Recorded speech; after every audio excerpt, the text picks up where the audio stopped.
All right, Perry, let's do this thing. Oh my gosh, Perry, come on. I'm gonna get drunk by myself tonight, I think. I wonder which one this is. Oh, friends online. Oh, man. Swan, how long have you been here?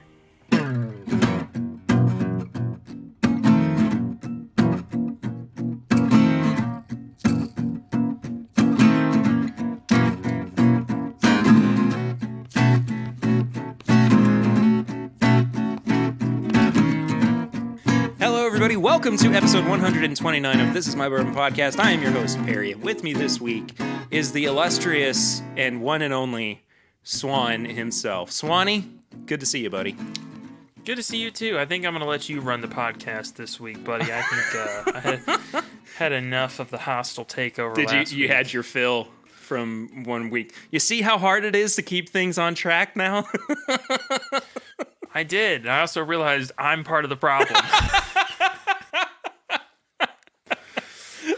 Honestly, you guys don't get us off track too often. I mean, you're pretty consistent with keeping things in line.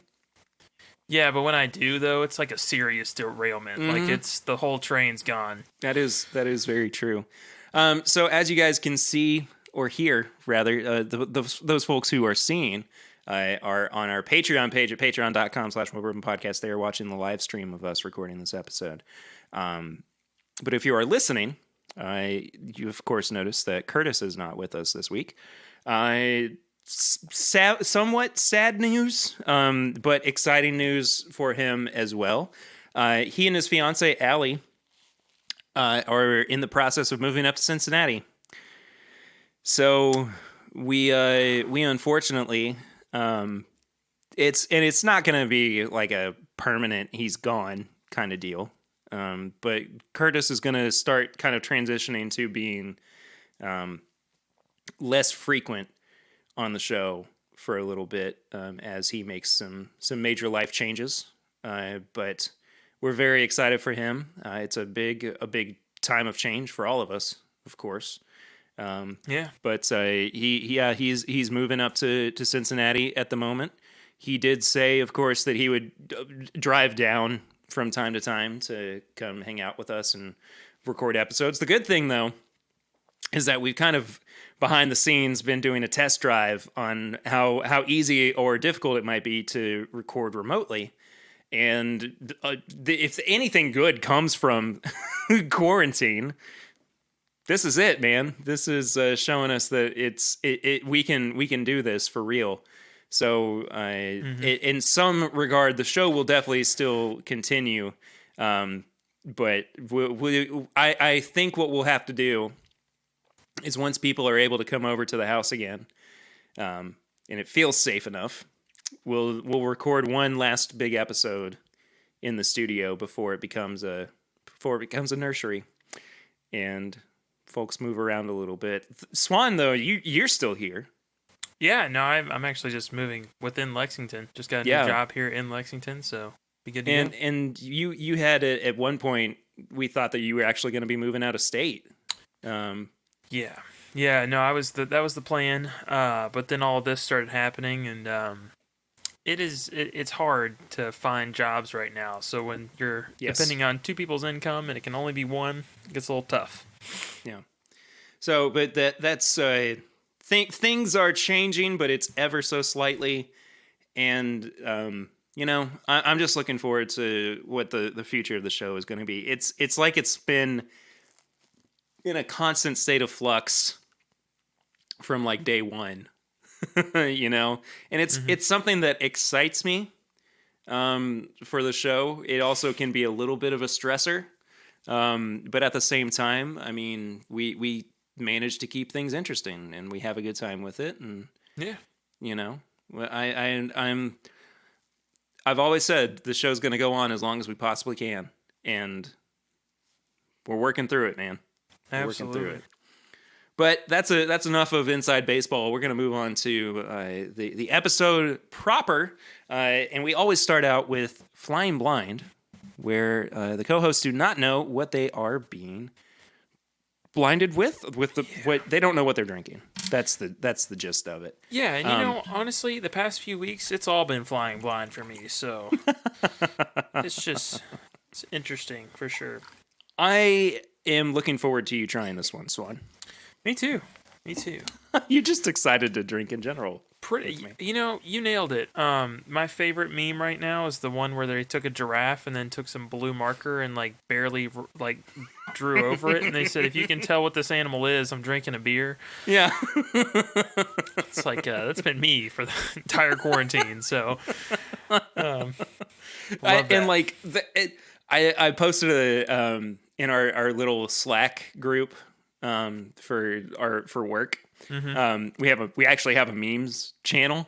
Yes. And I threw a meme in there that just said quarantine, the only time when happy hour moved from 5 o'clock to whenever o'clock. So yeah, man, work memes are the absolute best. We got one because I do the Kroger pickup thing now. I've got one where it's the car from Harry Potter in the tree.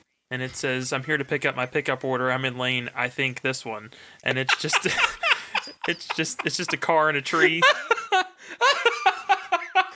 That is good. That is fantastic stuff. Yeah, I love that. Fantastic. Oh, Tammy pointed out in the chat here, otherwise known as flapping your wings without spectacles. Absolutely.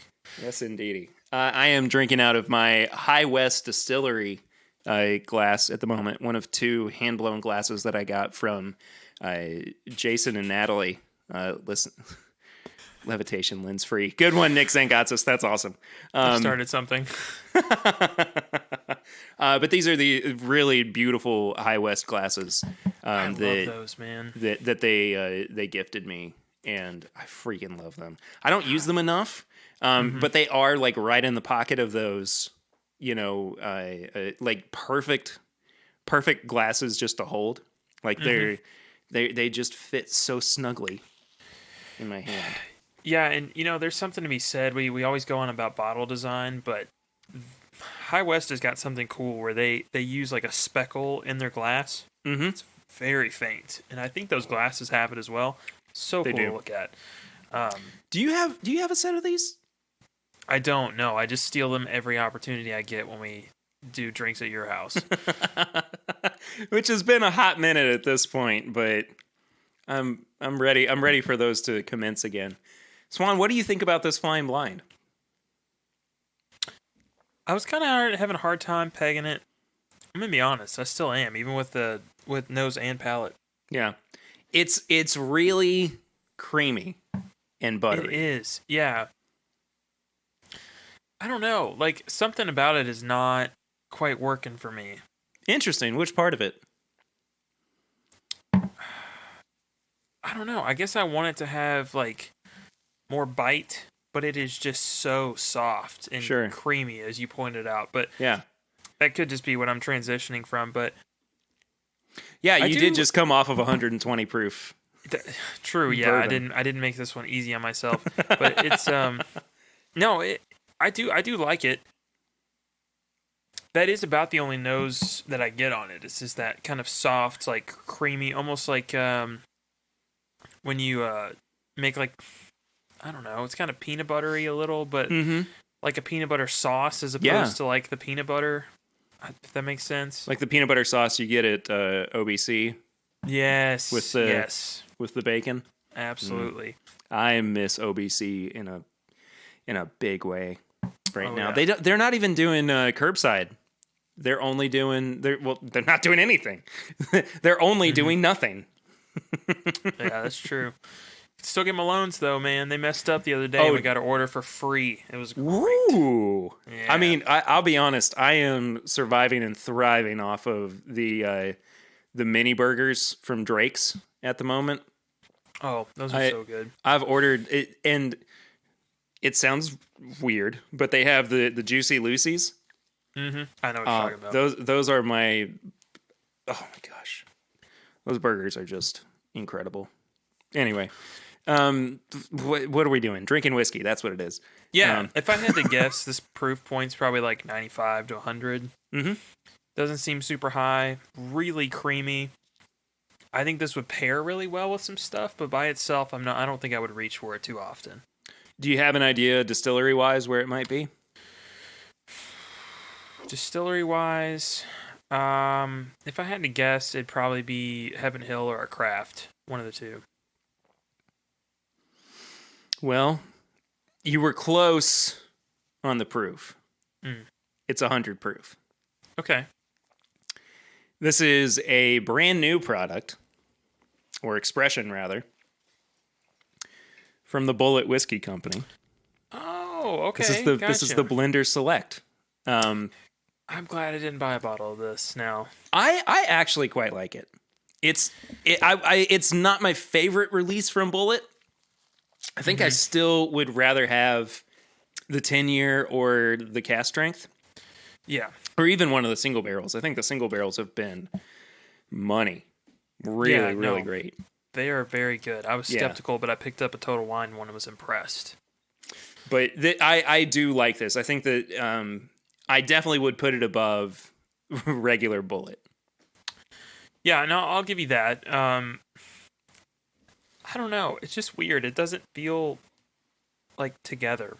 Maybe that Blender Select is kind of like when I make a blend and it doesn't quite fully mesh, you know? Does it remind you of a Small Batch Select? A little bit, but missing the proof. Yeah. I think that bite that I was wanting is probably that extra proof would probably put it right there, because that's only like 8 proof points off. Isn't Small Batch Select 104? 104 still. I guess another 4 points would be enough. I'm not sure. But no, I would grab Small Batch Select even absolutely. Every time over this. I think. Absolutely. And what Small Batch Select go for? Like 50, 60? Yeah, they're right at the same price point. Yeah, this was $52.99. Yeah. So I just grab 4 roses. Yeah. I mean, I totally agree. I think Small Batch Select is it was my best it's my best bourbon of 2019. So. As it should be. As it should be. All right. Well, that was Flying Blind.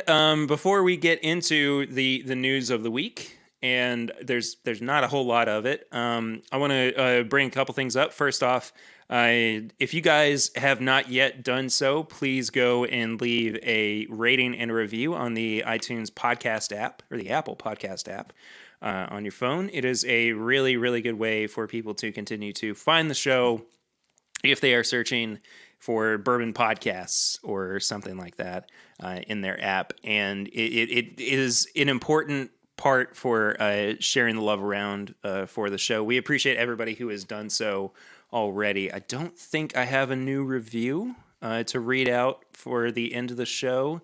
I'll check on that and get back to you guys by the end.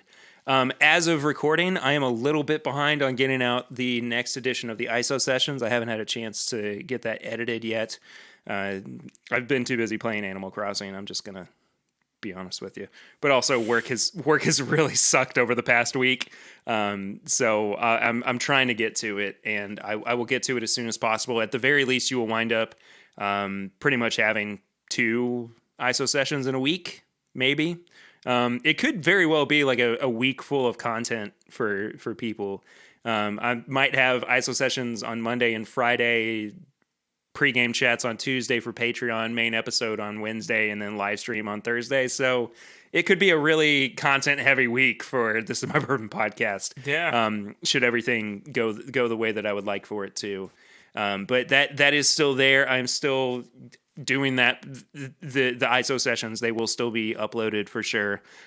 Just keep an eye on that. Keep an eye on your podcast feed. And the last thing before the news, I want to give a big congratulations and shout out and love to the guys from the podcast. I know I gave that on my live stream last week, which, by the way, if you're not watching the live streams, it's every Thursday night at 8:30 on youtube.com/This Is My Bourbon Podcast. Anyway, the guys from the podcast are celebrating their 4-year anniversary, or were celebrating their 4-year anniversary this past week. The first episode they ever released was on Cinco de Mayo. So it's an incredible feat for those guys. I'm so proud of them, and I'm very thankful to call Will and the Grease friends. Without their show, honestly, this show would not exist without seeing that it was possible to get together with buddies and talk about something that we love so much and have fun while doing it, but also still paying tribute and giving so much love to whiskey, to bourbon. I honestly don't think this show would have existed. So raising a glass to the podcast, for sure. Virtual cheers to everybody. But I'm very honored to call them both friends. That's all I'll say. Still need to meet him though. I haven't met him. Oh, Swan. You know what we should do? You know what we should do? When quarantine ends, we should find some way to do a huge collaboration episode with all of our hosts and both of them, and do just this massive episode. I would be floored if we could make that happen. Oh man, I think I could do it. Yeah, I can imagine Swan and the Grease. Oh, you guys would be kindred spirits. We need to at some point go see Grease's Whiskey Bunker. Have you seen that at all on social media? I've seen like a couple of things, but no, I've not. Oh, it seen is. full. It is a work of art, man. I am just like, I was happy with the studio. I was happy with the bourbon room, but his nook, his whiskey nook, puts this to shame and then some. So go follow at The Real Grease on Instagram. And you'll check out. Me too. Yes, absolutely. Anyway, we almost skipped something, Perry. we did. What have you been drinking recently? Oh, we almost did skip. What have we been drinking recently? Sorry about that. Almost did. Every You took now a and week then, off. every now and then, it kind of slips through the cracks, and I'm like, let's just get right into it. But do you want me to go first? Yeah, what you been drinking, Okay, man? sure. I got sent, and I drank it on the live stream, the two newest releases of the barrel proofs of Larceny and Elijah Craig from Heaven Hill, and dadgummit if they aren't spectacular. I gave Swan a healthy sample of the Elijah Craig barrel proof B520 as well, and I'm excited to see what you think about it. Honestly, we could do a little mini review up front if you wanted. Let's do it right now. Okay, cool. Let's go. So you've been drinking those. I've been drinking those. Yes. Just to recap real quick, I've been drinking more Rare Breed. That bottle is disappearing. I'm like a crappy magician pulling rabbits out of its hat with that bottle. They're illusions, Swan. Well, my sanity's an illusion about halfway through that bottle. It's But I will say, basically at this point, anything goes. Like, I'm just like, if it's out, I'm drinking it. Like vintage turkey, yeah, I'm pouring it. If it's my Weller Full Proof, I'm drinking it. Like, there's no rules anymore. It feels like. And like at some point I was like, I'll bring out a little bit and just kind of enjoy some special stuff. But now it's like the Wild West and there are no laws. And it's just like, it's 3:30 in the afternoon and I'm going to have some Knob Creek single barrel. I'm feeling like it, like I deserve it. Have you noticed the longer I've gotten into like this thing, all this going on, it's like the whole special occasion whiskey. You're like, I'm going to save this for my deathbed or something like that. You're like, this is it. This is the time. This is the occasion. Time I was preparing for. Yeah. Like, I'm sure every doomsday prepper was sitting there just like, this is it. Coronavirus, one case in Seattle, head to the bunker. And then there's me just looking at my whiskey shelf like, half of you guys are going to make it, half of you guys are not. Look to the bottle to your left, look to the bottle to your right. One of these guys will be gone. Like, this is what I was made for, Perry. 1 in 3 whiskey bottles will not make it through to the end of the pandemic. Yeah. If you or a loved one has been affected by the pandemic whiskey shortage. I mean, I just feel like this is what we were made for, Perry. This is what we've been. This is clearing. our finest hour. This is the Yeah. moment that we have been training for years. And like, they laughed at us. They called us fools. They said, "Why are you spending that much money on whiskey? I married you for other reasons." And here we are, and we're surviving and thriving. We're living our best lives. Going back to the podcast, definitely. just stealing a catchphrase from them, but we are living our best lives right now, my friend. Yeah, heck, even at the beginning of my, when I was dating Diane, she came over, she's like, wow, you got a lot of bourbon. What's that for? And it's like, oh, you'll find out. hold And then the on. pandemic hits, and it's just like, ha, ha, ha. We're good. I'm curious. Has Diane been interested in trying any of your bourbon since all this happened? Yeah, actually, I still had some Les Maisons du Whiskey picks left over Nice. from a long time ago. That was when we did the celebratory live stream with Chad and Sarah. Yeah, and today, same thing. I was like, this is it. This is the time I've been waiting for. So we finished off 3 of them. You just in the distance, you just hear "Eye of the Tiger" like lightly playing, and it's just getting louder and louder the closer you get to the samples. Yeah. So we finished those off today because I needed some sample bottles to hand to you when you came over, and she speaks French. She's been over there. She's actually looking at doing a trip next year over to Paris, and I was just like, let's share these. Didn't even think that they were 136 proof, and she took a big swig of it, and she was like, "This is strong," and I'm like, "That's all you gotta say? That's it? That's it?" But hey, man, she can drink strong proof stuff. Apparently, She's, I mean, was she a veteran of Everclear, or what's the deal there?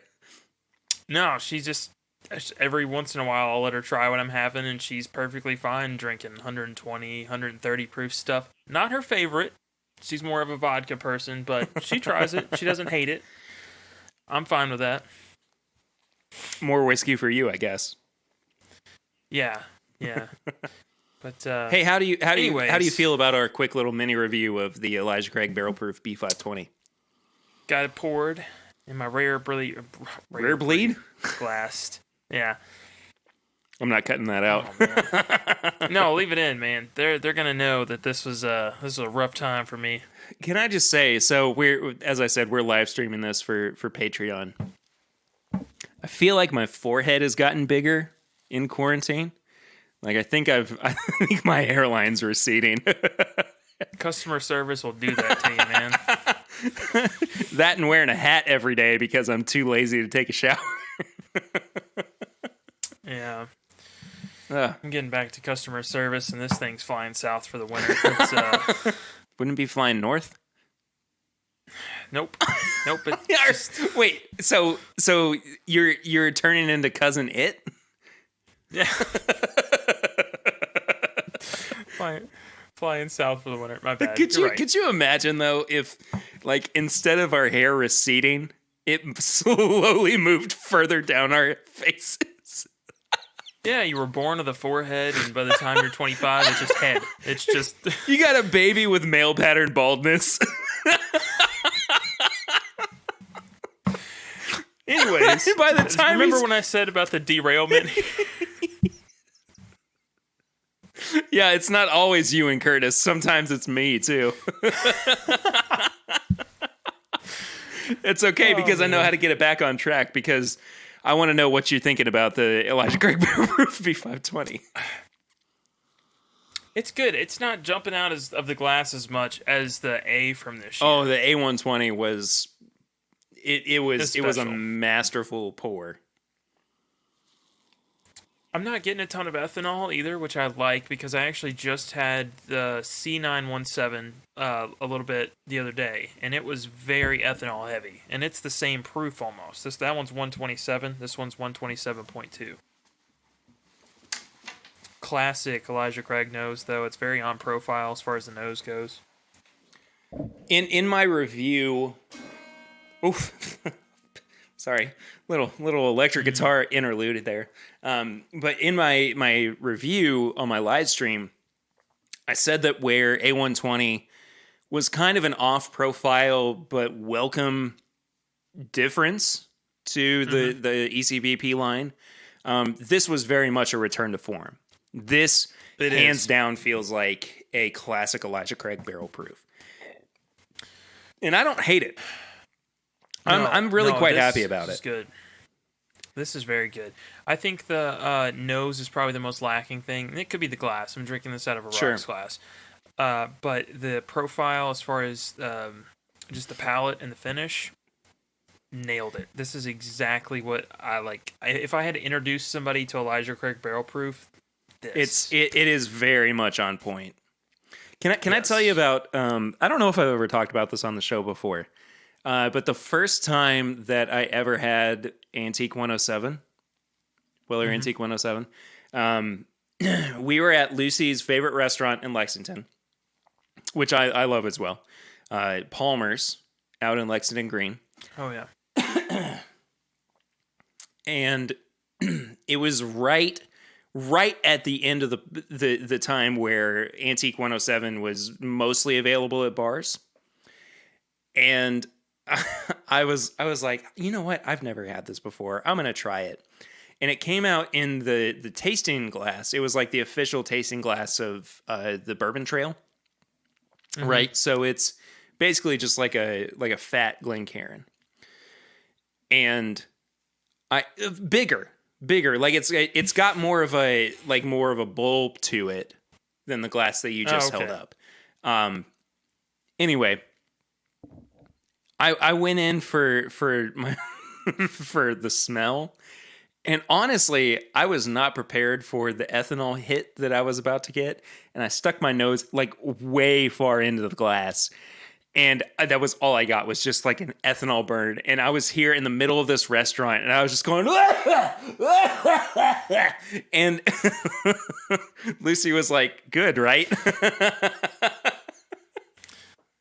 Me with cigars. Yeah. Someday, Swan, we'll smoke cigars together. I think that would be kind of interesting. Yeah, no, it'll be fun. We'll send the video to Brian, and it can't be worse than Dane at my wedding, who smoked so much of a cigar that he threw up. I know to puff on it. No. He was not puffing. He was inhaling. That's a real thing that happened to him. And so we had brunch the day after the wedding, and Dane walked into the hotel restaurant, and he was still green. Like I've never seen that kid with puffier eyes in my entire life. But he wasn't just feeling hungover. He was feeling the effects of heavy tobacco. It was a great moment for me. It was great. Yeah. Oh, I can imagine. Yeah. So anyway, ECBP B520. It's really good. I do find myself in the later releases from last year really kind of liking those standoffish, get away from the normal profile. Sure. This is kind of making me think maybe I should go back to the normal. It's good. I think that I can't remember for sure. I think I gave it like a 16 or a 16.5 out of 20, and it was just kind of a guesstimation on what I would have done, point by point, if I were actually breaking it down. But I think this is honestly one of the better Elijah Craig barrel proofs that I've had over the past year and a half, 2 years. Yeah, I think I would be a 16. If I had to do just a rough breakdown, it'd probably be 3 for a nose, 4 for palate, 4 for finish, and then a 5 for price.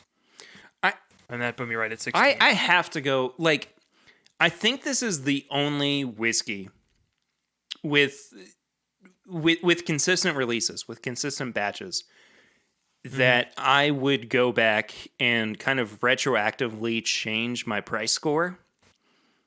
Like $60, $65 for a barrel proof bourbon. It's just, it's so unheard of at this point. And I can't be mad about it. I can't be angry about Yeah, it. I can't be either. And I think too the fact that it comes out 3 times a year Yeah. really doesn't incentivize a lot of people to mark it No. up. You know, like I mean, if you even when I do see this marked up, it's $80, $90, and I'm looking at it like, well, it is worth that. Oh, I would. I I just don't would. want to pay it because I can get it 60 somewhere else. See, that's the thing, though. I would still pay $80 for this.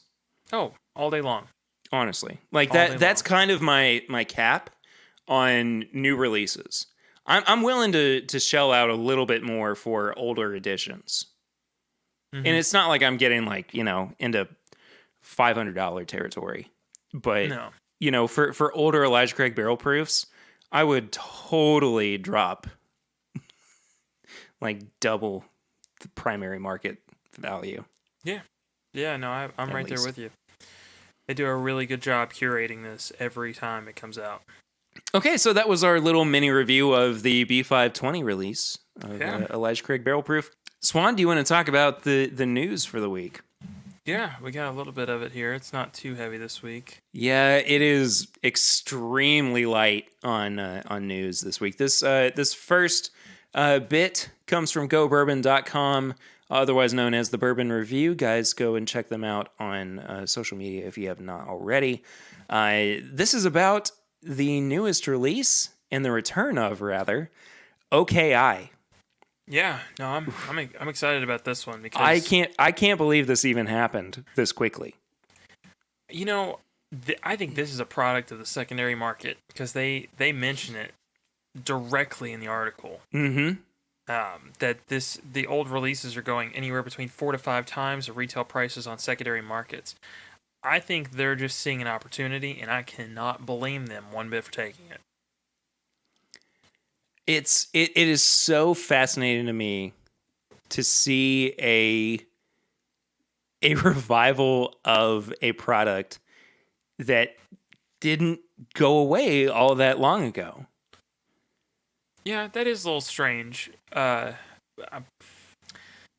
don't know. I'm not mad at it at all. I like that it's coming back in cash strength. I do think it's an odd choice to ditch one of the things that really made it popular, which was that 8, 10, and 12-year-olds.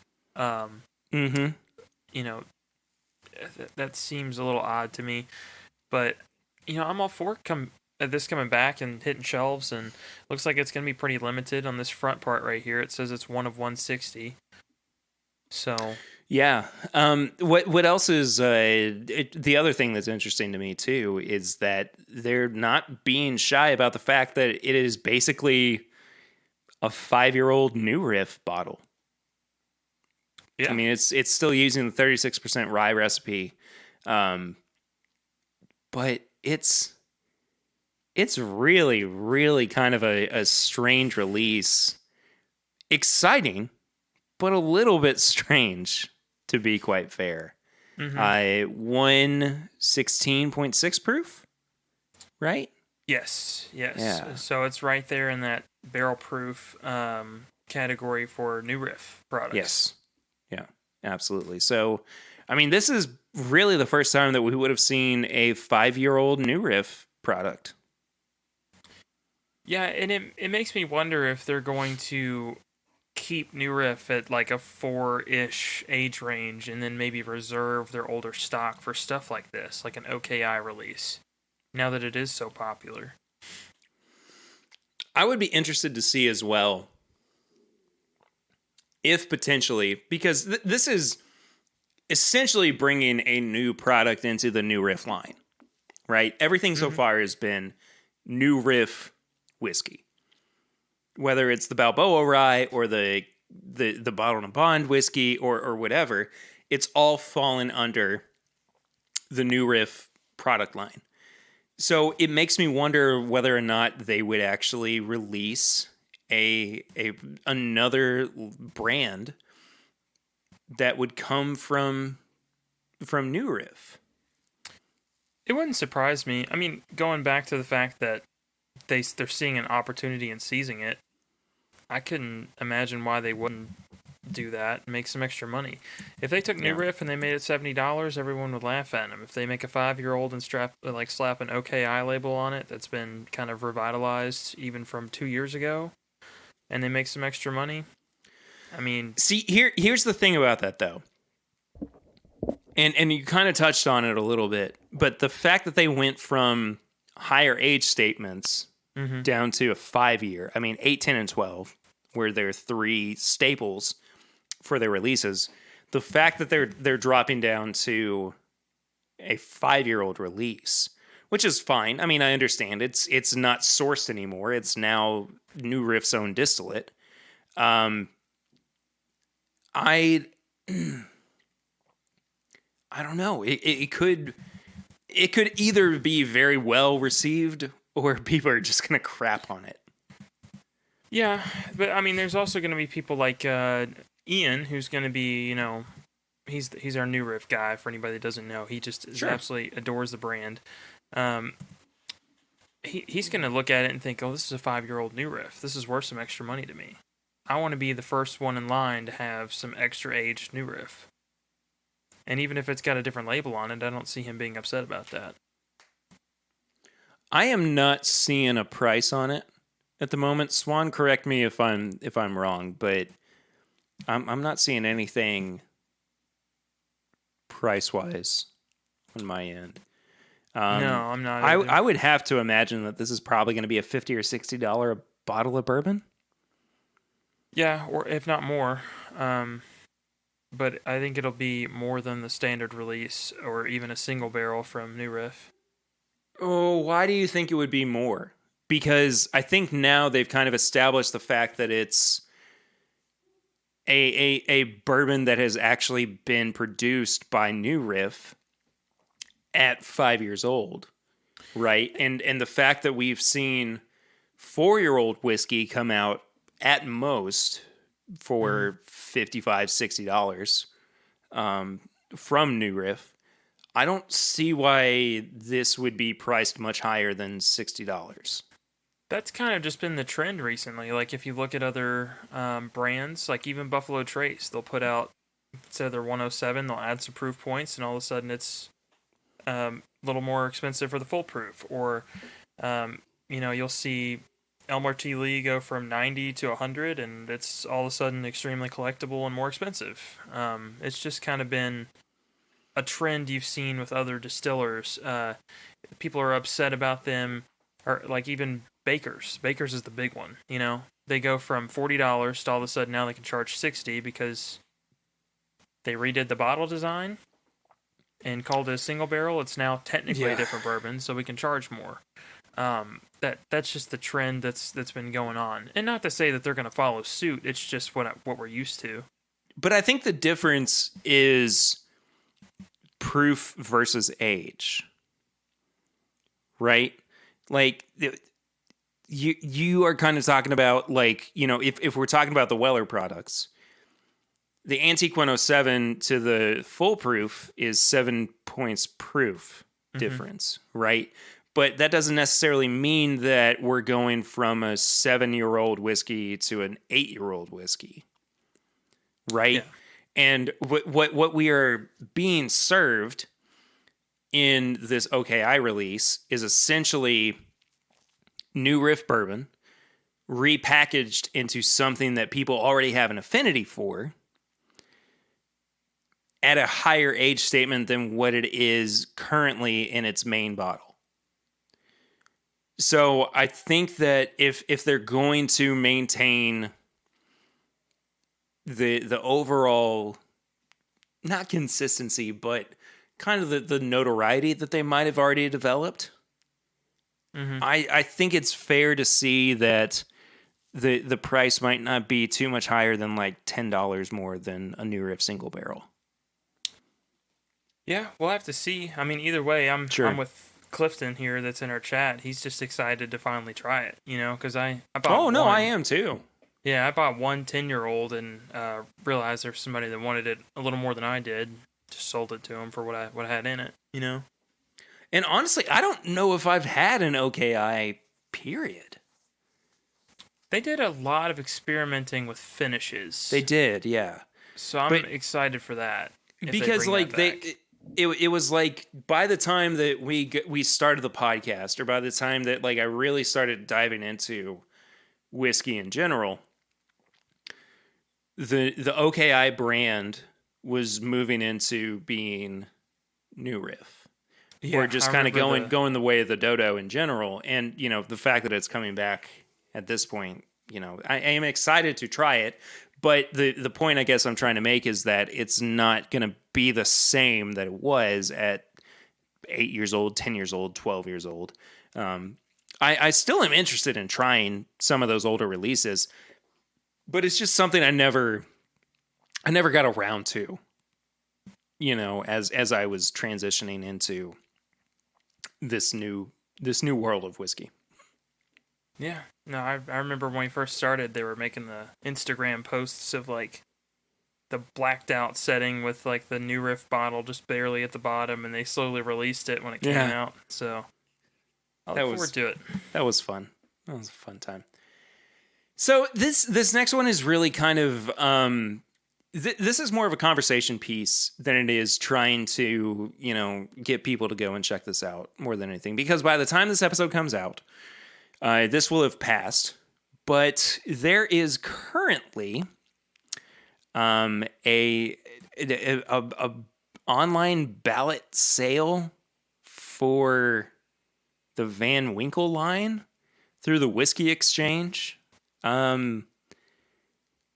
This is really different to me and interesting, and I cannot think of another situation where this would have happened. So, to give people kind of a little bit more clarity, what they're doing is they're selling the Van Winkle line from the 10-year-old all the way up to the 23-year-old, a little bit above retail, probably like $20 above retail, in some cases.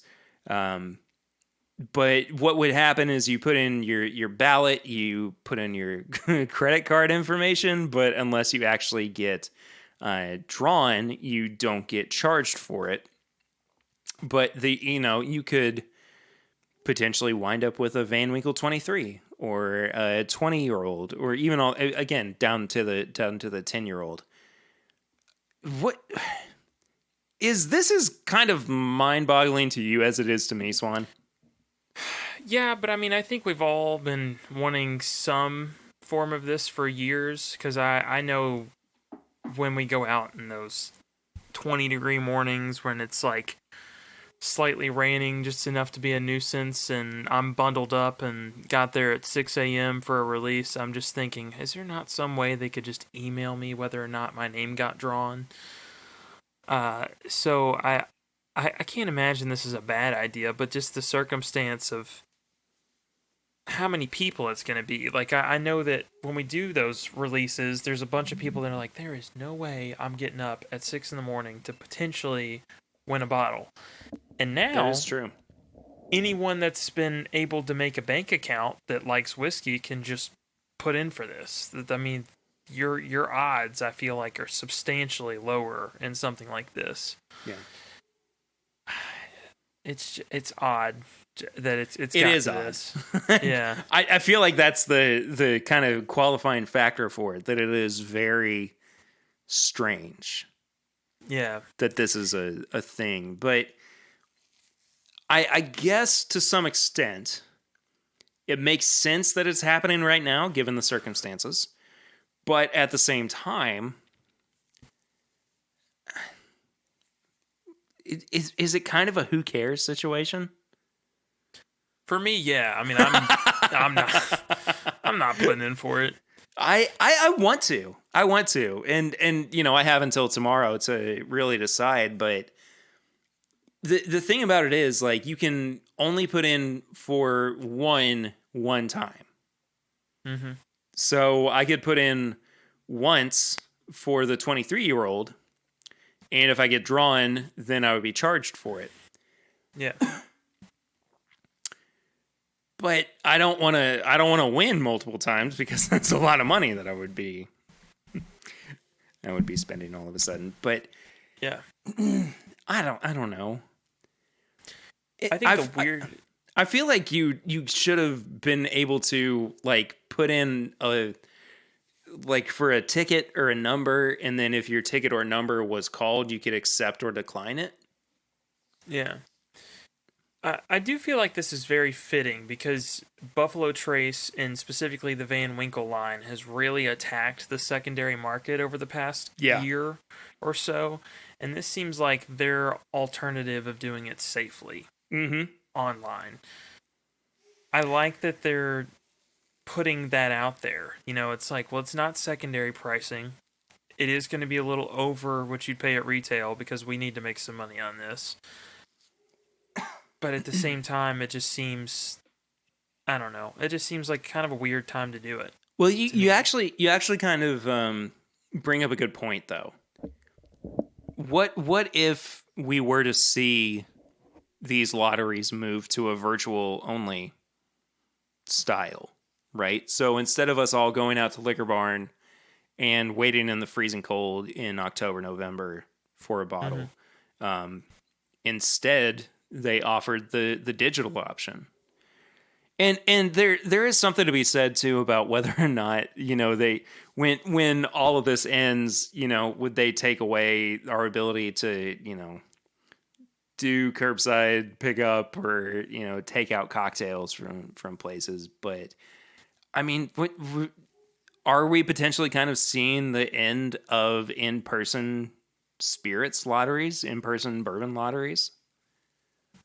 Yeah, potentially. I mean, even with the stuff that's going on right now, they probably don't want 1,000 people lined up for Oh no. Pappy on Harrodsburg Road. I mean, they'd much rather have 10 or less.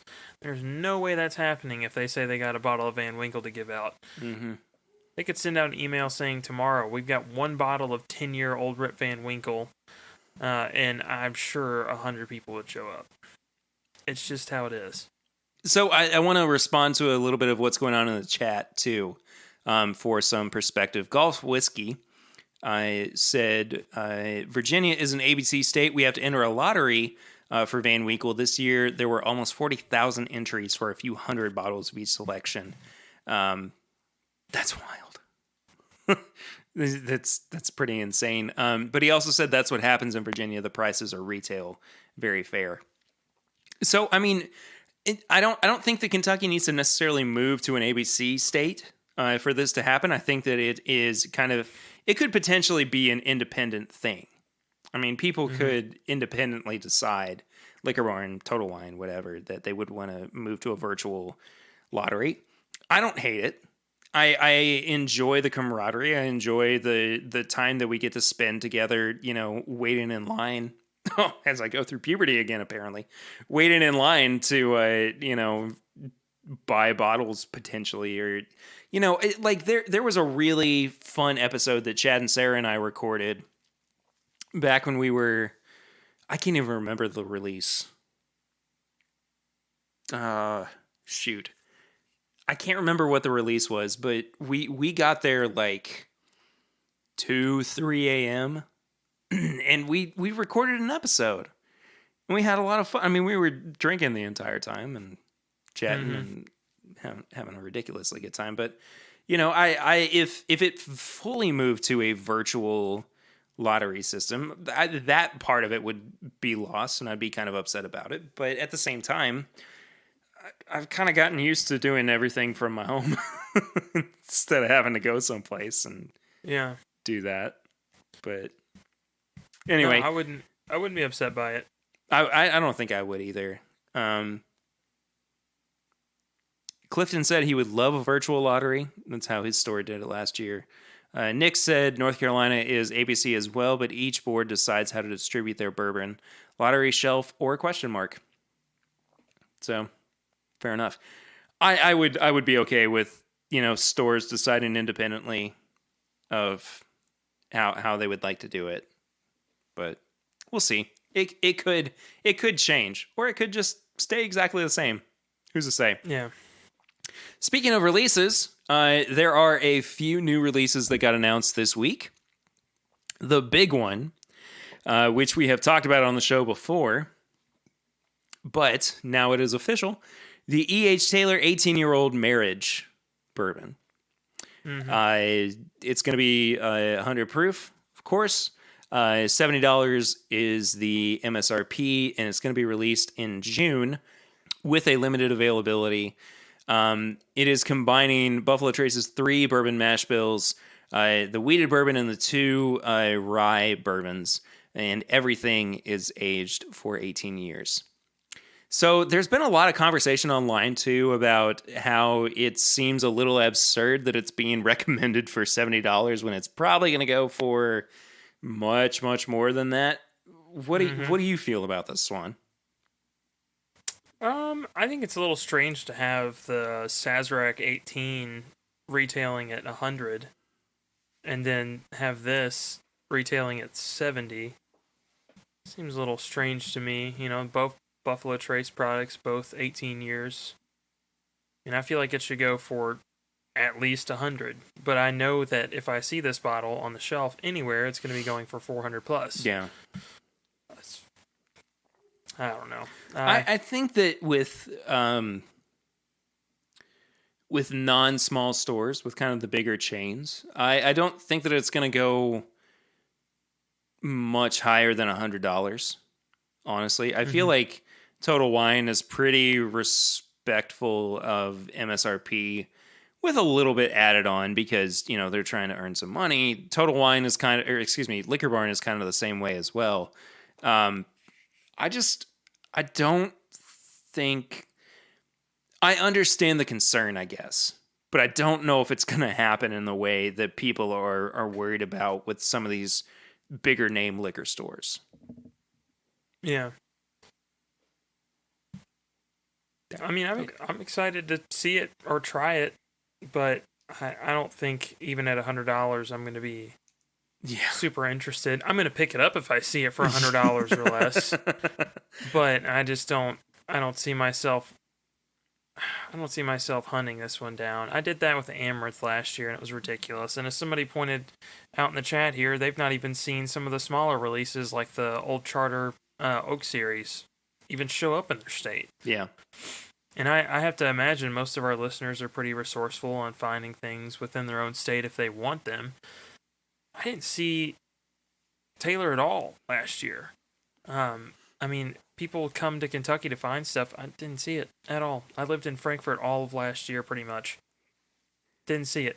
Hey, it was made down the street. I highly doubt that we're ever going to see this. I mean, I tried to request a sample from Buffalo Trace, and unfortunately, they said that it's just way too limited. I mean, that's just part of it. I totally understand. But I would like to try it as always. But I'll be so surprised. If it's under 30 a pour at OBC for an ounce, I'll probably give it a try. Oh, definitely. I would totally agree with that. I think I'll do that. Good luck, though, man. It's even OBC's probably just at this point like, we've been closed. We're just trying to pay some bills. I think we're just going to sell a bunch of picks and 101 and just hope for the best. I'm not really winging it for some expensive bottles. Yeah, no kidding. So. Moving on to the next release. It's the Hirsch bourbon. I am excited about this. I don't to be hate it. I mean, I'm okay with it. They actually they rebranded. They did. Yeah, and I don't hate the label. I kind of preferred the previous one a little bit more, but this is not bad by any means. I like this one. Yeah, 92 proof. $40 a bottle, going to be released this summer, available in California, Georgia, Illinois, Kentucky, Massachusetts, New York, Tennessee, and Texas, with a planned expansion. This new bourbon, also, this is coming from Whiskey Advocate, by the way. It's a combination of 2 straight bourbons. The majority, 94%, is made with a mash bill of 75% corn, 21% rye, and 4% malted barley, and aged 5 years and 4 months, while the remaining 6% is made with 60% corn, 36% rye, and 4% malted barley, and aged 6 years and 2 months. Interesting enough. I don't know if 6% is going to change all that much in a flavor profile. It very well could. But I'm interested to find out what this product is going to actually be like once it gets released. I'm a sucker for flask style bottles. Are you really? I am. Yeah, I love it. The ready to drink bourbon. Have you seen those? Do you know what I'm talking I about? don't think I do. I'll find them here in a minute. But they make all sorts of different spirits and they put them in a flask style bottle. Love them. Okay. I'm a huge fan of it. Um, Even just the little like Peerless 200 mils. I just think they're awesome. Every time I see them, I want to grab one. Can't because it's Peerless, but it's I love it. I think this is a great rebrand on their part. I think it'll stick out on the shelf for the first time in a while because they've been using the Stag Junior bottle up until this point. Yeah, basically. Yeah, so I think this will help them stand out a little bit. Oh, so Swan also just sent me this ready to drink bourbon from Hotel Tango. Yep. I honestly don't know anything about this. It's a 2-year-old bourbon though. Mm-hmm. They do all their branding like that. They have a gin, they have a few other things. They all put it right there, different labels on the front, and they all just. I'm a sucker for the branding, man. I really love am. this label. Yeah, go look at some of their other stuff. It is definitely worth looking into. I've not had any of their products or seen it for sale, but I'd love to try some if anyone can get it. I think I'm gonna post this on social media this week because this is some of the most clever branding I have ever seen. Mm-hmm. It's very military. Yeah, but it's in a way that's kind of poking fun about it. Like it's a little bit. It's a little bit satirical. Oh, but yeah. at the same time, it's just I like it a lot. Yeah, they have a. I'm gonna send you another link here. Yeah, please. It's you'll enjoy this. They actually make a lot of stuff. Oh my gosh, the entire lineup is beautiful. Mm-hmm. Oh, Some of my favorite branding. These have been out for probably about 1.5 years, 2 years now. how have I not known about this? I don't know. They've popped up on my feed a few times. Swan, we might have to reach out to these folks and try to get them on the show. Yeah, I'm ready for it. They've got a reserve bourbon too. That's what I was just looking which at. Yeah. And then that orange cello that they've got would probably be fun to try, like a Keeneland Breeze. Oh, heck yes.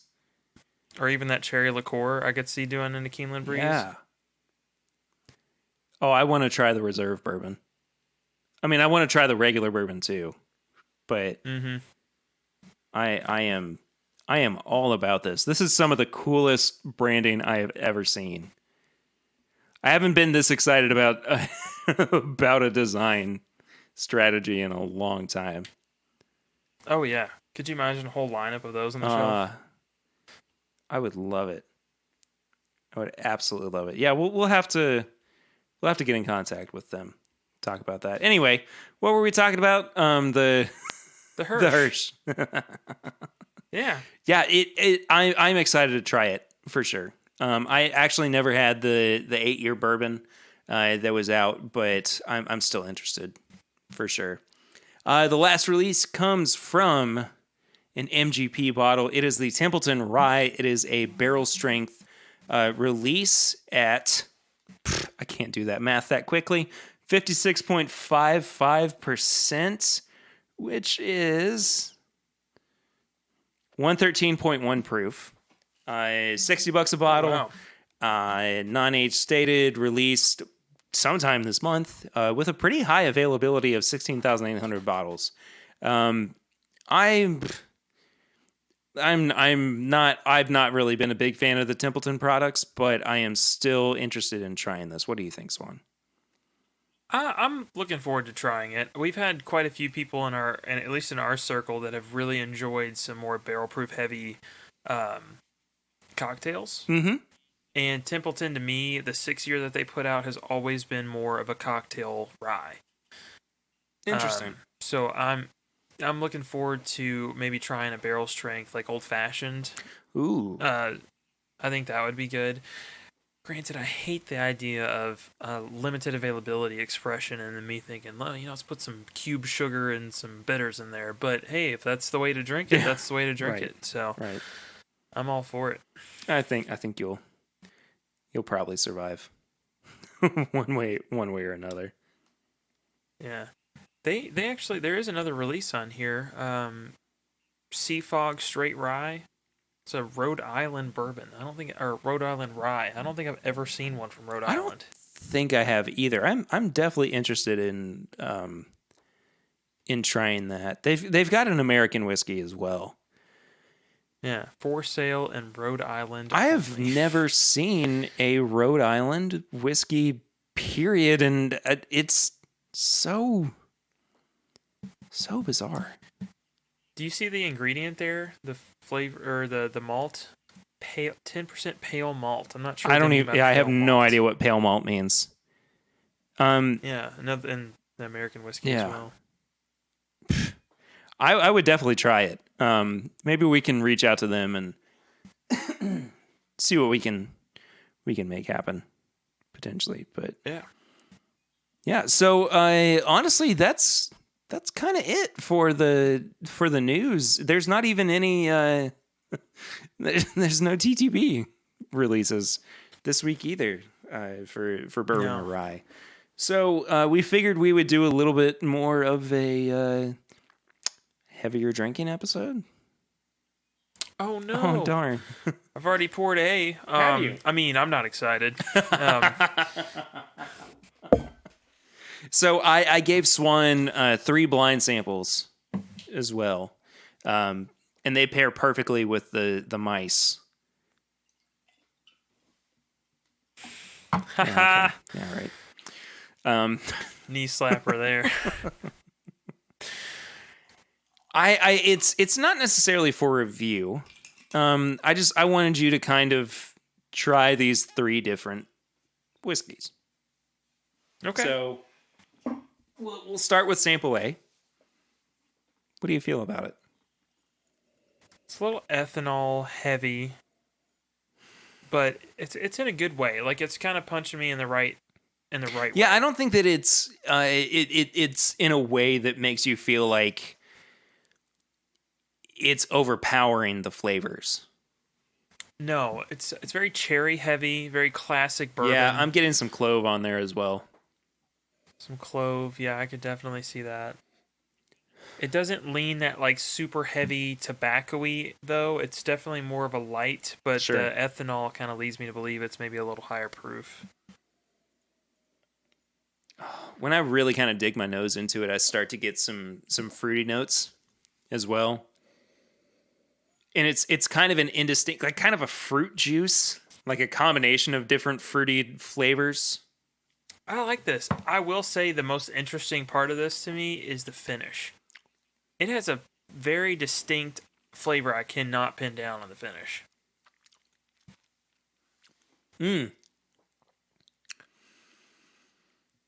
I'm like right there with it.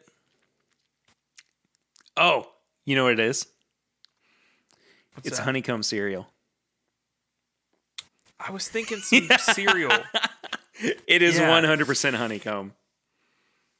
It's like honeycomb, honey nut Yeah. Cheerios, something. Yeah. No, that's good, but it's definitely like that grainy kind of thing going on.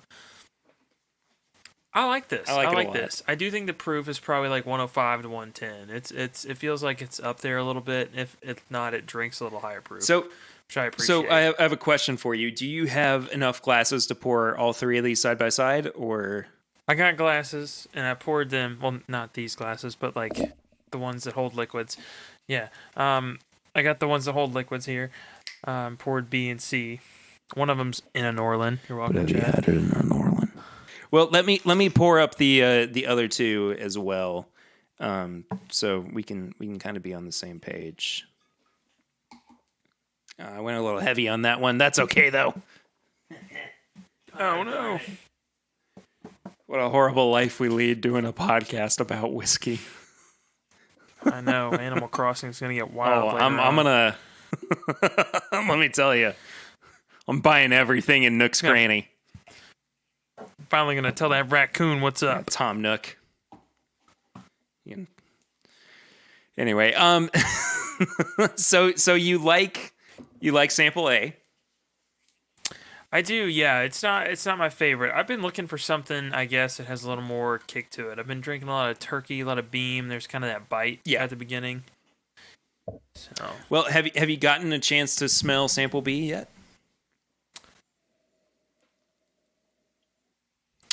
this smells like graham crackers. It does.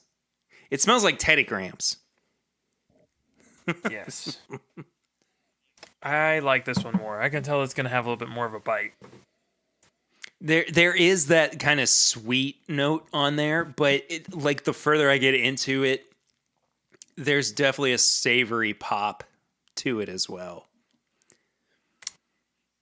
This is so much better than A for me. So much better than A.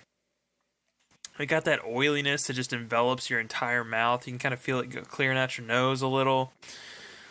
Definitely a little higher proof than the previous one, or at least it drinks that way. Oh. It's still got some of that cherry note. Teddy Grahams are there. Finish kind of finishes off with a little tobacco, but not much of that clove that we got in the previous one. This is good. This is good.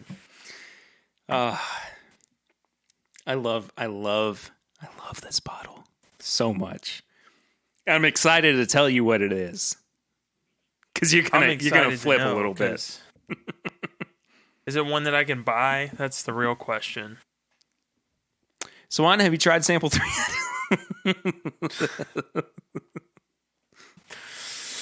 Dang. I'm gonna tell you this. Yes, but no. Okay. You can physically take your wallet out and pay for it. Can you find it? No. Well, kind of yes, kind of no. This one smells like saltwater taffy. What is up with like our candy notes tonight? I don't know, man. But does it not? It's got like that brininess. It reminds me a little bit of a Jefferson's Ocean. Yeah. I'm not going to disagree with that. It's a little corn forward. Is it weird for me to say that there's a ones. tomato note in there? No, like it's like when your face is like over a big bowl of tomato soup. Yeah, like tomato sauce or tomato soup for sure. I see that. And I think some of that too is like, I don't think I've ever had tomato soup that wasn't tomato basil. Oh. And I think I might be associating that basil note a little bit with it. But it is herby though. It is definitely herby on the nose.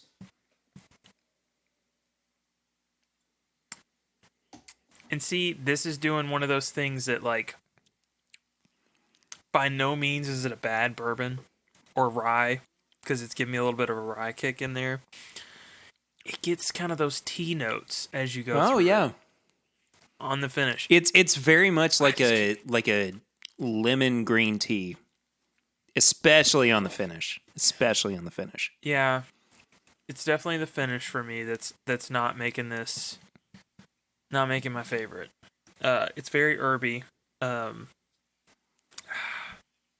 having a hard time with this one. If I had to pin any of these down based on color, because this one is very dark compared to the other ones, I'd say this one's a little more in the Texas whiskey Roadhouse, like wheelhouse. It's kind of got Roadhouse wheelhouse there. Listen, I'm just trying to get a bloomin' onion right now. That's all it is. But that's Outback, dude. Close enough. They've got fried onions. I don't go out to eat that much, Perry. I'm trying here. I don't know. The brininess mixed with that tea note, it's a good whiskey. The heat's there. I like it. It's got a lot of elements I do like, but the finish in the nose, it's a roller coaster of amazing to not so great for me. Okay, so what it sounds like is that you're going BAC. Yeah, I think so. So do you want to start from your bottom then and go up? Yeah. So what's C? What do we got for C? I don't know, but I don't want to start with your bottom. I apologize. Anyway, so C was the Garrison Brothers Balmorea. Okay. Okay. So it was a Texas whiskey. It's very dark. Yeah, that one's pretty easy to pinpoint. Well, this is not only a Texas whiskey, it is a double-barreled Texas Gotcha. whiskey. Okay. 115 proof. And you know, this one by no means is bad. It's just that tea note is off-putting to somebody that doesn't enjoy tea. You know?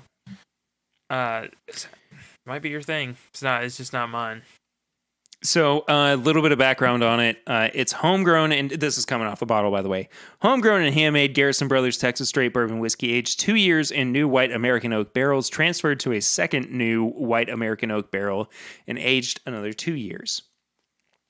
So I feel like it's not... I'm not picking up like the lighter corn notes from an underaged whiskey, but I can kind of see where you would kind of be inclined to feel like it's a Texas one, though. I did get some of the corn notes, I think, on this one. Yeah. It's more in the nose. It's corn flaky. Yeah, it's in the nose. It's not so much in the in the palate there. The palate, I think, is definitely where this thing shines.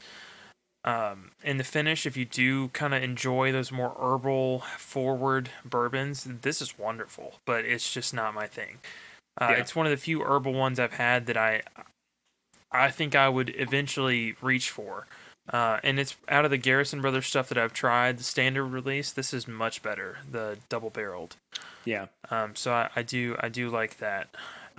Honestly, this is one of the better ones that I've had from Garrison Brothers. Yeah. And I don't say that like everything sucks, because I've not had a bad Garrison Brothers product. This is just one of my favorites. Yeah. Personally. Yeah. Okay, so do you want to know what A is then? Yeah, what's A? A is the Jim Beam pre-Prohibition style rye. Gotcha. Okay. At 90 proof. Let me go back to this one. So you were a little bit off on proof, which is fine. This is one of my favorite just sipper ryes. Mm-hmm. Like, just, you know, if I feel like I want bourbon, but with a little bit more punch to it, this is it. I get that. It's not bad by any means. Now that you're pointing out that it's a rye, I can definitely see some of the rye forwardness on it. But it does drink like a lot of the barely legal ryes that I've had. It's the Jim Beam flavor is there now that I break it down, but I don't think I'd reach for this one a ton. I've been a big fan of the Knob Creek rye, which I think is another. It's just another Jim Beam expression rye, but it's got an extra 10 proof points on it. And the only reason I really reach for this again is because, you know, I might be feeling like I need a little bit more of a kick. Because it is barely legal, but it still has a higher rye content than a bourbon does. Or than a bourbon or a rye bourbon does. Yeah, it definitely warmed me up for 90 proof, which so that's saying something. And man, I miss those old bottles. I actually know where 2 of the Jim Beam bonded in that old bottle style still are. I know where at least one is. Yeah. So we might have to kind of triangulate.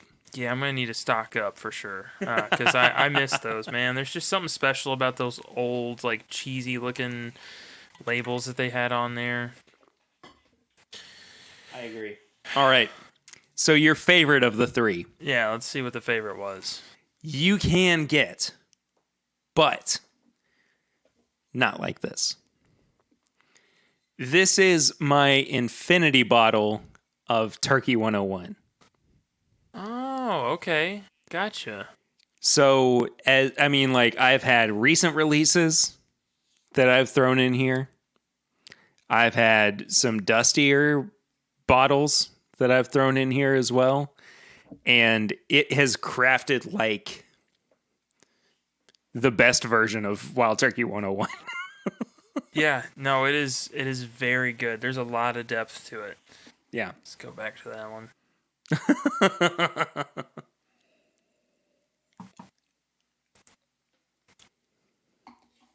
Yeah, no, that's good.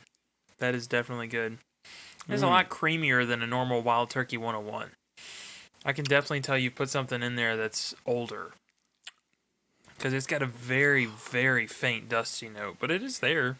I think I might have even put the remnants of like an 8-year age stated 101 in there as well.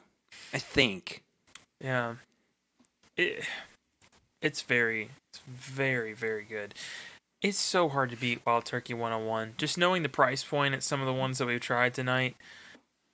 And this is Oh no yeah. dig on Garrison Brothers. That this is just, it's good stuff, man. It is just good stuff. It is so hard to go into Total Wine and look at that and think, I'm gonna get something more expensive when you got Wild Turkey 101 at $16.99. I bought a handle the other day. Yeah, I did too, actually.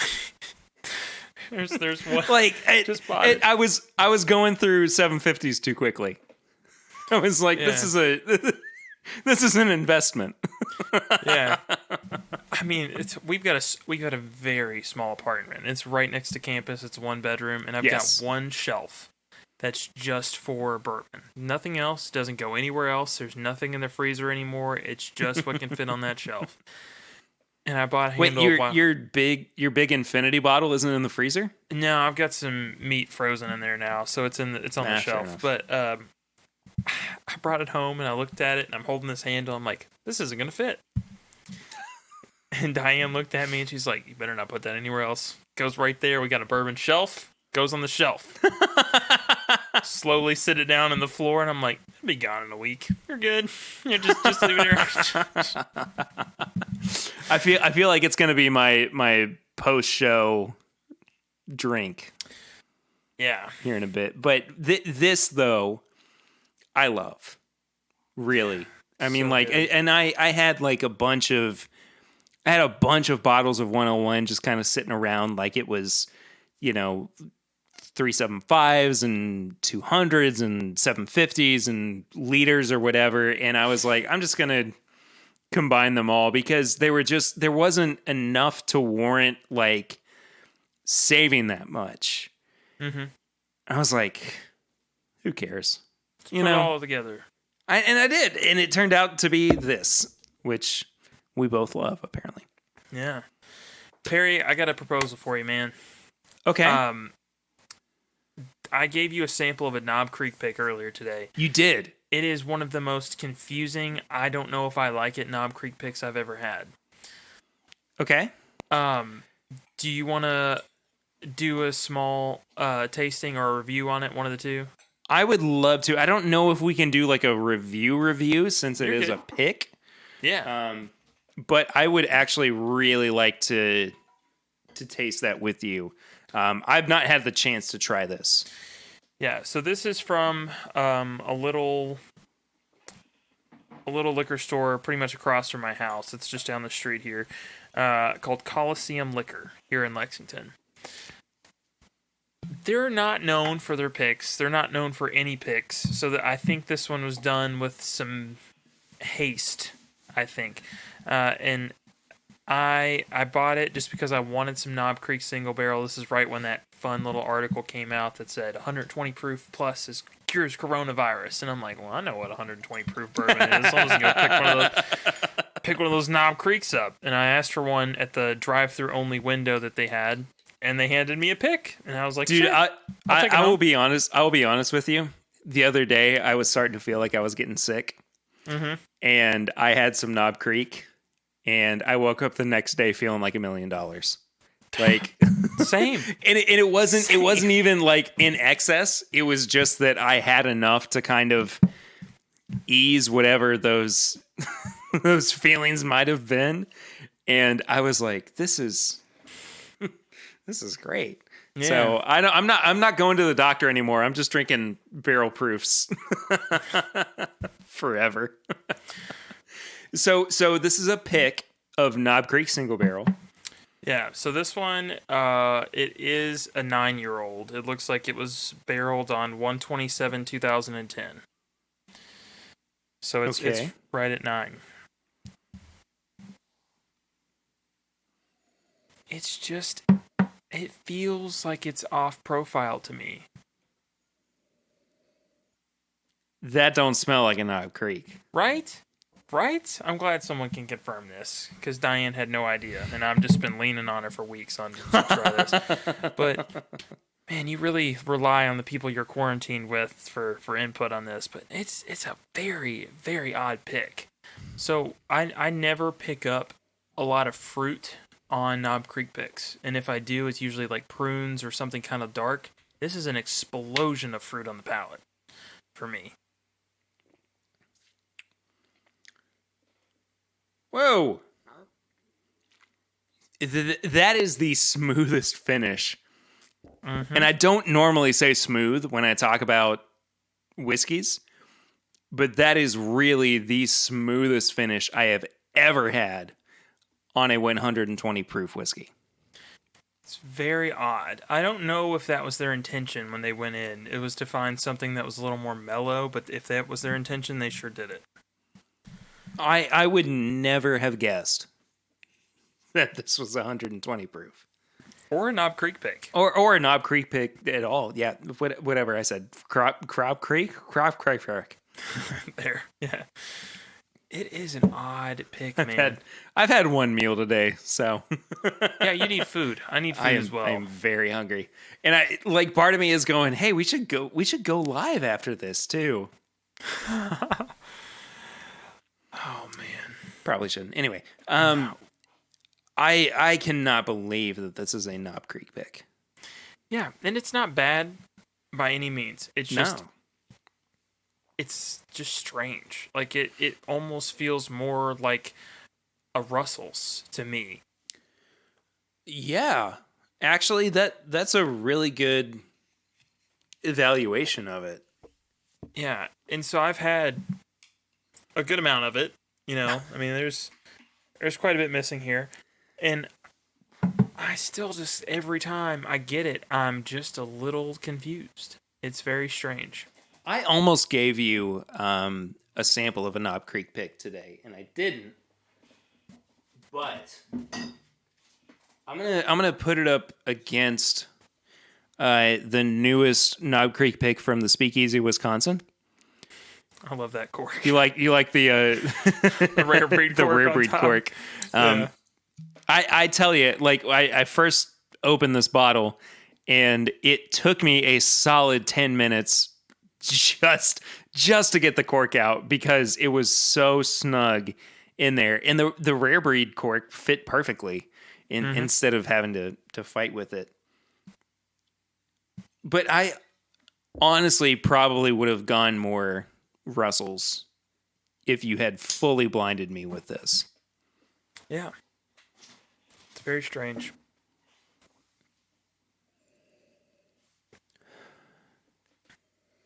It's one of the few things that age has just been tossed out the window for me on the bourbon because I just am just so confused. It doesn't even smell like the same whiskey. Mm-hmm. Really, truly. And they're both 9 years. But this one, the Speakeasy pick, it totally blows away the Coliseum pick. Yeah, I think this is probably one of the worst picks I've had as far as just like Knob Creek goes.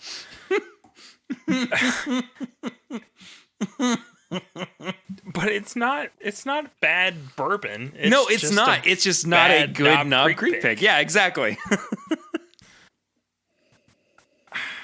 It makes you wonder if like they go into some of these picks with an intention of I'm gonna pick the smoothest one.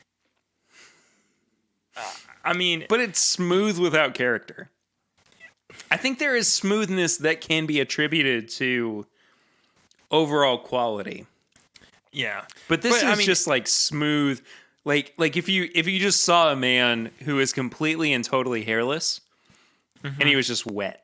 Like his skin was just wet. Like that's what this bourbon feels like. Like it's just bland nothingness. You know that one person on your Facebook feed that just takes every filter available and puts it on? That's this bourbon. Yeah. It's just, it's odd, man. I don't know who would have thought this is the barrel to pick for Knob Creek. Granted, this is from a store, in my mind, that largely sells a lot of, like, cheap Tito's. wine, boxed wine, vodka, Tito's vodka for sure. Tito's vodka, and, like, tequila. I mean, their bourbon section is slim. The ones they do have there or have been there for a while. Like, they still have some of the Boone County weeded. They've got Bookers really? from... Yeah, they've still got some older Bookers in there. None that we haven't already, gone through heavily, but it's just like Maker's RC6 is on the shelf. Just, it's weird. Yeah. Definitely check them out if you're here. I mean, they've got quite a selection. You won't see any of it until you get underneath the sales counter and look up past the cigarette. I've done that. I've done that many times. Yeah, but it's pick it up if you want to experience this. If you feel so and a fruit inclined. explosion. Yeah. Smoothie Boy. Smoothie Boy. Yeah, It's a that's the name Smoothie of this Boy pick. bourbon. Yeah. Well, I guess that ends the mass review section of the episode. Swan, we do have some questions on our Facebook group at facebook.com. You just search for This Is My Bourbon group. We've got some good ones this week. I'm really excited to answer some of these questions. There's a lot. There's a lot more than I was expecting. Yeah. The first one comes from Patrick Starkey. How do I play this Animal Crossing? We'll talk about that in tips and bits. Eric Smith asked, if you could pick a barrel with any master distiller or taster or blender, who would it be? Bonus question, that distiller / taster / blender has to pick a barrel from someone else's distillery. Which distillery would it be? I feel like we could do a whole episode on this of like fantasy barrel picks with master tasters or just tasters in general. I would love to do a barrel pick with Fred Minnick. Oh, okay. I would love to go on a pick with Fred.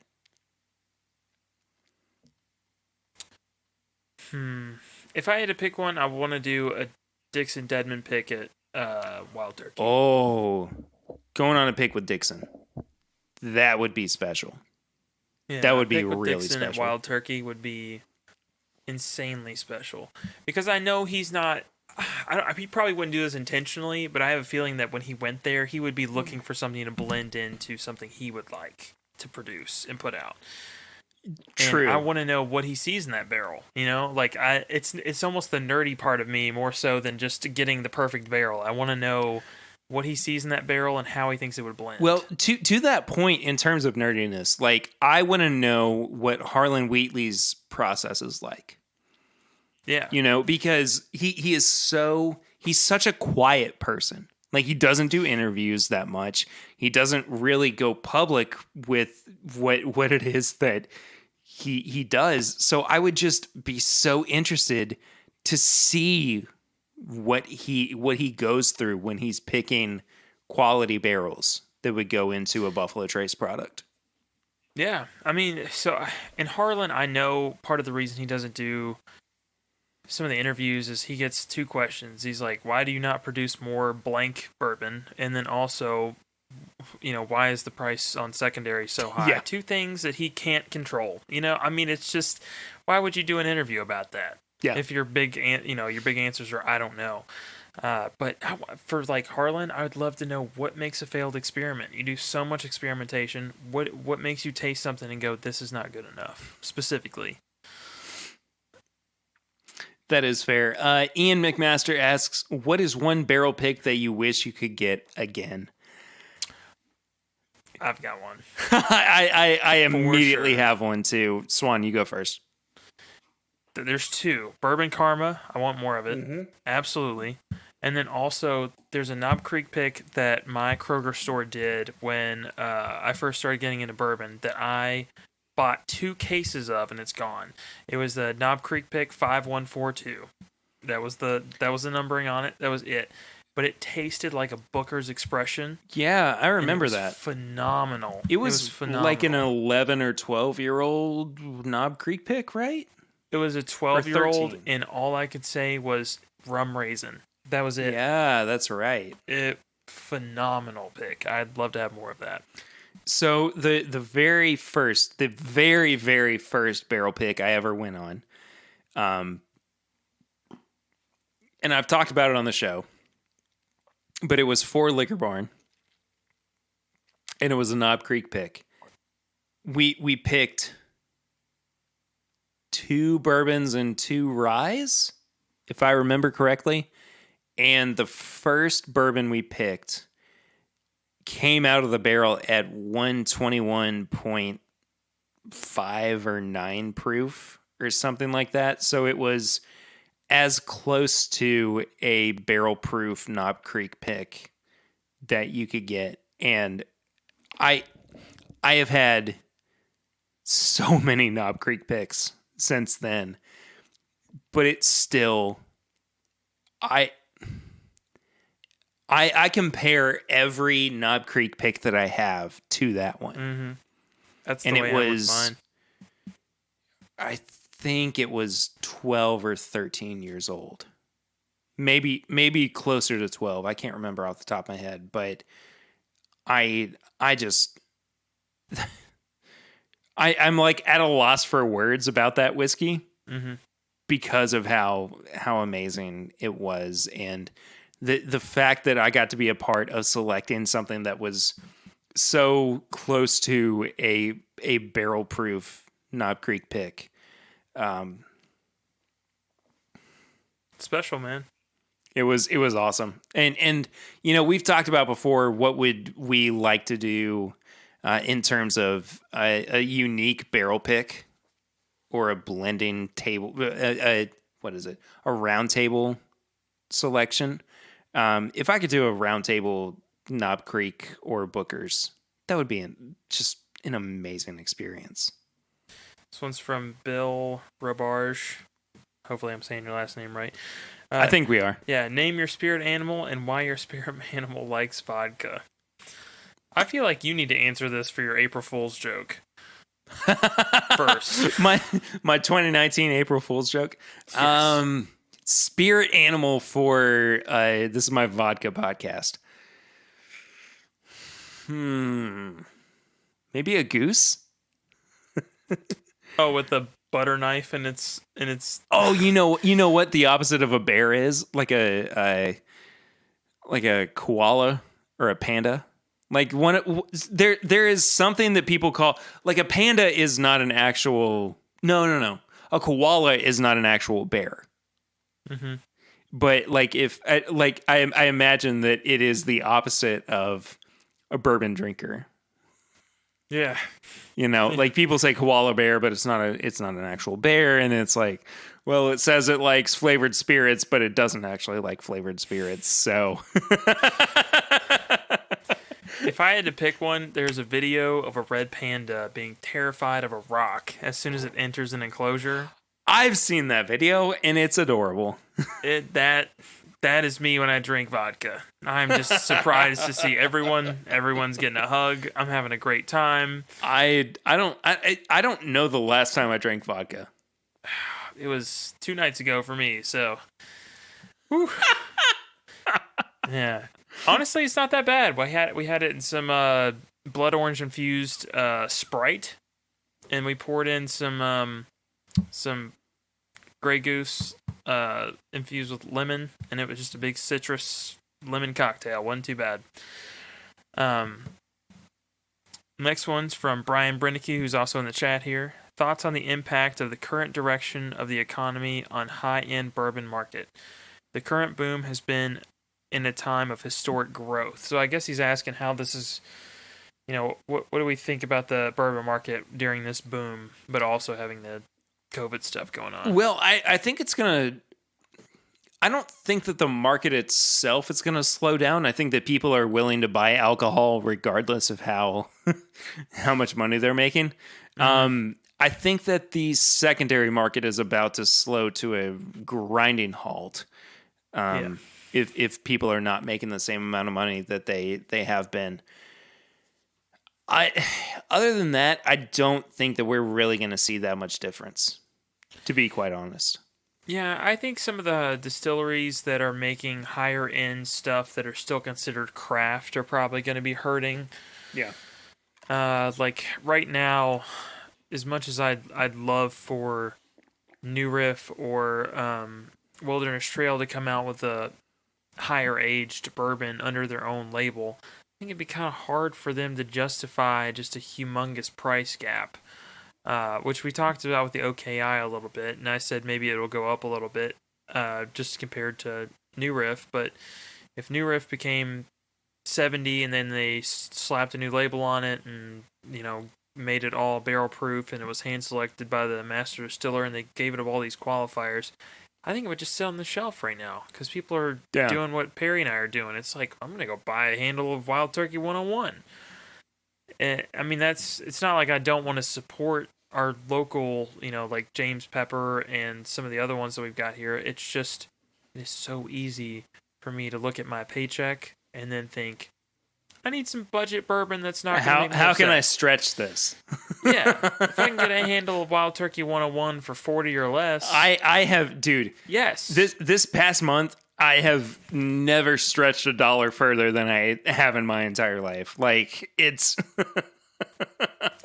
I've been very, very careful with what I've been spending. Yeah. I don't think we'll see a huge impact on the current boom. I think we will see an impact more so on craft boom. So that's for sure. Yeah, that giant uptick of just like people taking on the mounting pressure of let's redo an old distillery or let's start something that's brand new and has this huge, new thing that we're willing to put out in the market.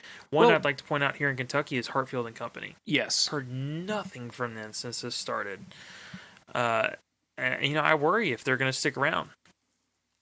Well, I will say too, we talked about it last week, just the impact that COVID-19 has had on craft distilleries. It's not been easy. And some of those people are our friends as well. I mean, honestly, yeah. we have had to look at the people that, we have had on the show and gotten close to and know that, they are really, really suffering because of this. And it's unprecedented by any means. But people will get through this in the best way that they can. I believe that. I really, truly do. It's just going to suck for a long time. Oh, yeah. Yeah, it'll suck for a while. Brian also asked, though, will the I can't even say it. Will the murder hornets attack Woodinville, and should we stock up? You should always stock up on Woodinville. I agree. Yeah. Also, if we're not living in like the next generation of Bible stories at this point,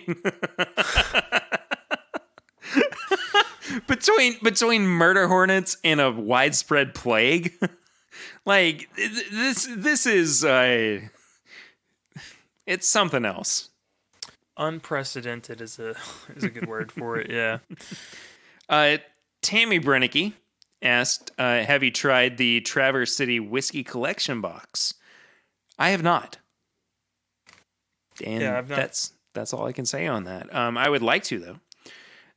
She also asks, now that some of the distilleries have the availability to sell some products directly online, long term, will this affect the amount of whiskey distribution to local stores? Yes, I think so. So we had something here in Kentucky happen last year. And this is going to sound like I'm upset about this, but I'm not. Buffalo Trace offered their employees the opportunity to buy Elmer Thiele 100. That allocation came out of Kentucky's allocation. So we didn't get as much Elmer Thiele 100 as we were supposed to because basically it looked like a sale from Kentucky when they sold to some of their employees. They very strictly said this is not for resale. You are not allowed to resell this to anybody. This has to be something you take home and either collect yourself or drink yourself.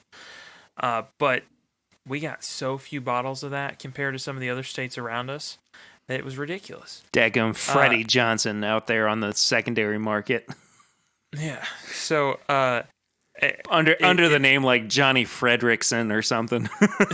yeah. I could see this hurting some of the distribution for states that are, housing these distilleries. So like Kentucky didn't get as much of whatever they allowed some of their employees to buy at Buffalo Trace. Boo-hoo. We have plenty of good options in Kentucky only things that it's hard to complain too much. But I wouldn't mind some Elmer Lee 100, Yeah, me neither. So it may hurt some distribution, but I think they're still working out the kinks in that system. It's such a new thing, They're still figuring out how they want to approach that. So this last question, we're gonna have to take a little bit of time with. I think it comes from Steve Adams, and he asks, "Do you think Marianne Eves left Castle and Key, because the owners wanted to put out a product, the rye you guys reviewed, which is the Right On Pinhook rye. from Pinhook, that wasn't up to her standards, and they pressured her to release it, so she left before her name / reputation was associated with it." I don't know how much I am allowed to say on this. All I can say, and I will go ahead and kind of put the kibosh on this conversation in terms of the show itself. I love Marianne to death. She is a friend of mine for sure. I also support the distillery that is Castle and Key. I believe in what has been laid down in terms of whiskey, but it is we are not going to speculate on that kind of thing here. And I'm not trying to dismiss your question by any means, Steve, but it's not our place. It's not our place to have that conversation, I don't think. So that's that. And I apologize for kind of a weird sour note at the end there. But you know what's not sour, Swan? What's that? Tips and bits. Oh, I forgot this week. Otherwise known as pointy ends and what was the other thing?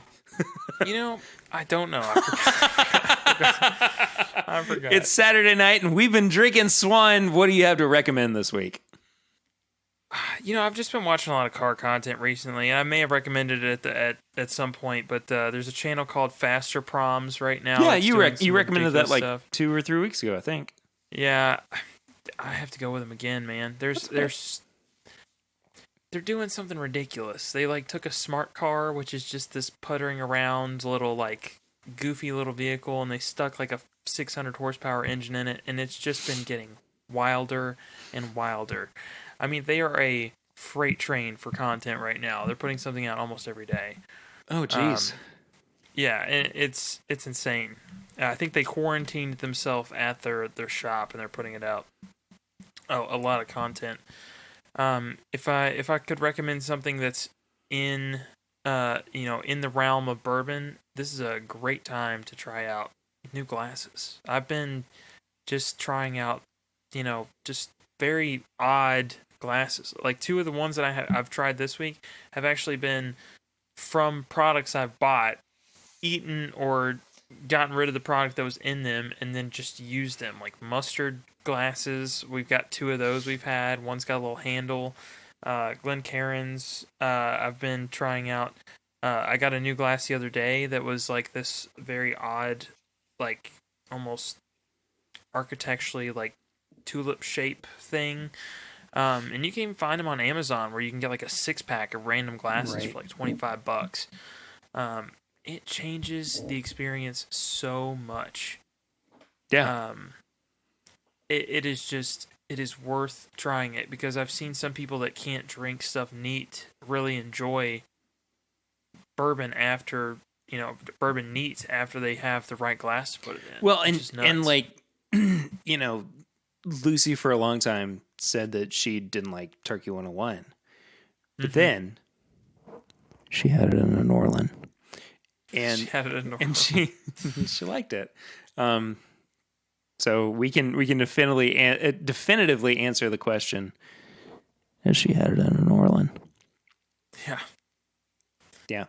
My tips and bits this week are all revolving around one thing that has totally encapsulated my life for good or ill. Animal Crossing New Horizons on the Switch is maybe my favorite game that I've played over the past 10 years. Perry, I'm going to be honest with you. I'm shocked. Are you now?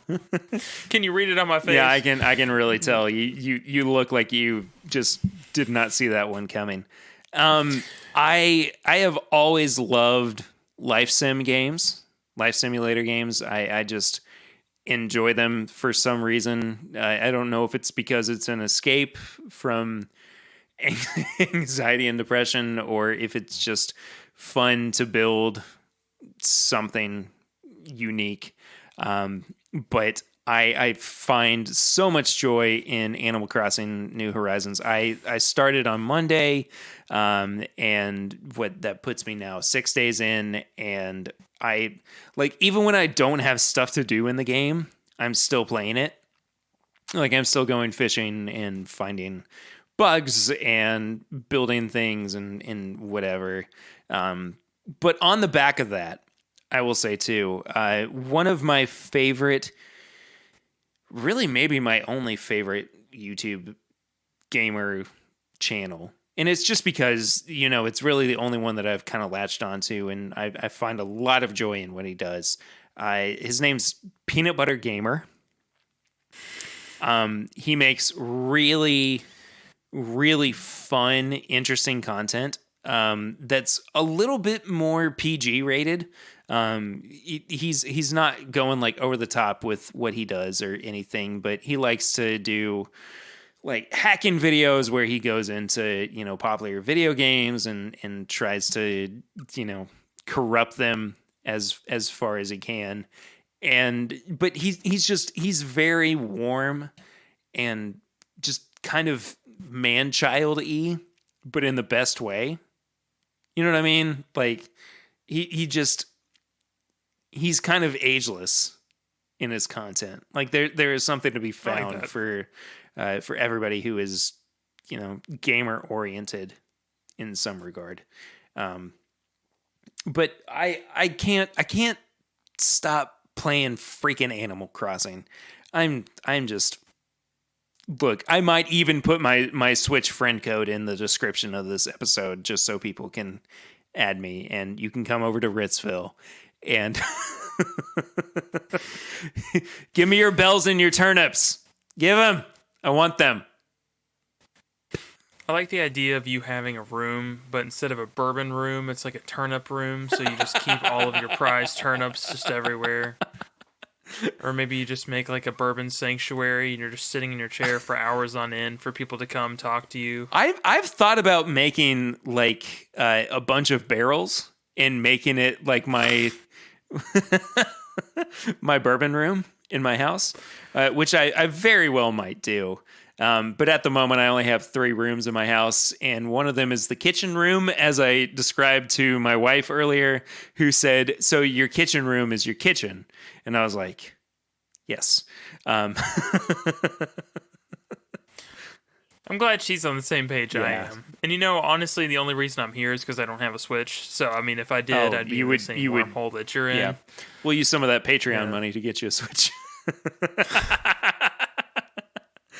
think I'd rather pay bills this Yeah, month. we need some new microphones or something. Who's to say? Yeah, Anyway, yeah, no, it's worth it though. Thank you all so much for tuning in to this week's episode. Everybody who has been consistent in downloading episodes, that really does help us out. Just making sure that people are listening every single week.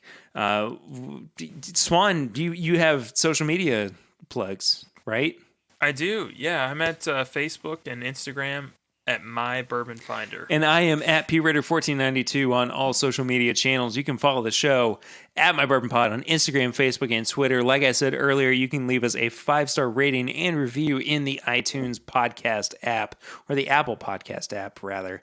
It takes you just a couple of seconds to file that review, and it's a great way for other people to check out the show. It pushes us up in the charts and lets other people see that there's something interesting to be found, I guess, and you become part of the family as well. You can find all of our apparel and merchandise at bourbonshop.threadless.com. I'm sure we have a sale going on there. I imagine that's actually happening. You can leave us a voicemail for our barrel ring segment, which hasn't happened in a couple of weeks, but you can leave us a voicemail at 859-428-8253, and we will listen to that voicemail on air and respond to it accordingly, and give you a big old shout out on the show. And then last but not least, you can become a patron of the show at patreon.com/mybourbonpodcast for as little as $1 a month. For $2 a month, you get exclusive posts and content from the show. And at $5 a month, you get the bonus episodes as well as the pregame chats that come out the day before every episode. So if the episode comes out on Wednesday, you get on Tuesday some bonus content where we just kind of hang out and chat and get ready for the episode. And we had a pretty good time this week, I felt like, with this pregame chats. That does it for episode 129. Next week, I have no idea what's going to happen. Maybe... Oh, we're definitely winging Maybe even less news than we had this week. Perry, I got an idea for next week. Okay, let's do it. Ready for this? It's going to be podcast 130. Everything we have will be over 130 proof, and I will help supply. Oh, I don't know of much that I have that's over 130 proof, so... It's going to be an Elijah Craig barrel proof and Stag Junior episode. Oh, yeah. Okay. I got some Stag So Junior you thought we got loose on this week's episode. Next week is going to be bananas. Yeah, well, the Flying Blind can be under 130. Oh, but okay. Everything else, yeah, we'll do some. All right. We'll do some 130 plus. We'll figure it out. But until then, I'm Perry. And I'm Swan. And this is My Bourbon Podcast.